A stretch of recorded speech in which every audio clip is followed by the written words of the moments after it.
আজ মাত্রা আর মেহেরাবকে নিয়ে যাচ্ছিলাম একটা মাঠে।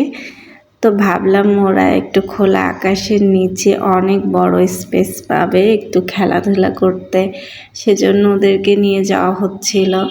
Hello everyone, welcome back to my channel. কেমন আছেন সবাই? চলে এসেছি নতুন আরও একটা ভিডিও নিয়ে।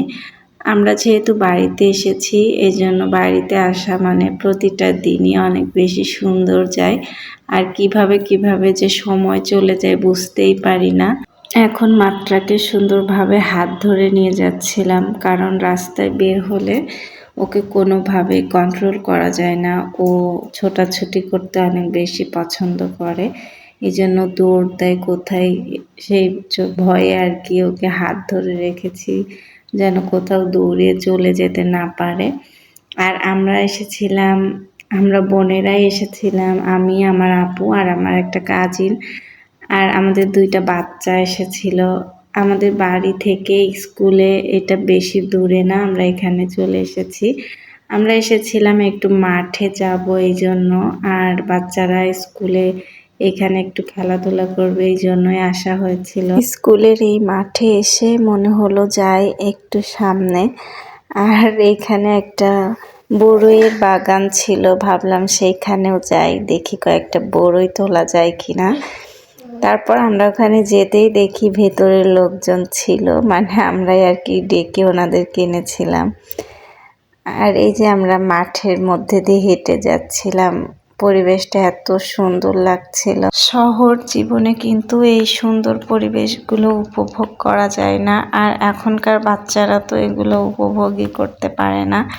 ছোটবেলায় যদিও আমরা কিছুটা উপভোগ করতে পেরেছি, কিন্তু এখনকার বাচ্চারা এখন এত বেশি মোবাইলে আসক্ত, এই সব সুন্দর মুহূর্তগুলো ওদের জীবনে আসে না। মাত্রা যেহেতু অনেক বেশি হাঁটতে পারে, এই জন্য ওকে কোথাও নিয়ে যেতেও আমার ভালো লাগে, কেননা ওকে কোথাও নিয়ে গেলে ওকে কোলে নিতে হয় না, ও হেঁটে হেঁটে অনেক দূরে যেতে পারে, কোলে আসতেও চায় না।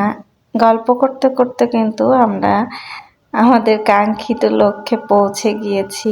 আমরা যেখানে আসতে চেয়েছিলাম, এই যে অনেক বড় একটা বড়ইয়ের বাগান ছিল এখানে। আমরা এইটার জন্য অনেকটা কষ্ট করে এখানে এসেছি, কারণ মাঠের মধ্যে দিয়ে হাঁটতেও কিন্তু বেশ কষ্ট হয়।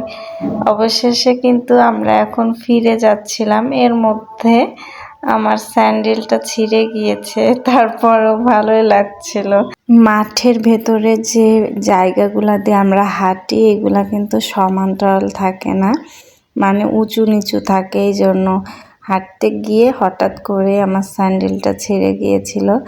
তারপরও মনে একটা শান্তি, কারণ আমার কাছে অনেকগুলা বড়ই ছিল, আর সচরাচর আমরা বাজার থেকে যেগুলা কিনে খাই সেগুলোর থেকে এই বড়ইগুলোর স্বাদ অনেক বেশি মজার ছিল। অবশেষে আমরা অনেক কষ্ট করে চলে যাচ্ছিলাম, কারণ এখানে থাকার মতো পরিবেশ ছিল না। এরপর আমরা স্কুলে অনেক সময় বসে থাকার পর তারপর আমরা বাসায় চলে গিয়েছিলাম, কারণ সন্ধ্যা হয়ে যাচ্ছিল। আর মাত্রাকে তো শীতের ড্রেস পরিয়ে আনিনি, এজন্য ঠান্ডা লেগে যেতে পারে। আল্লাহ হাফেজ সবাইকে।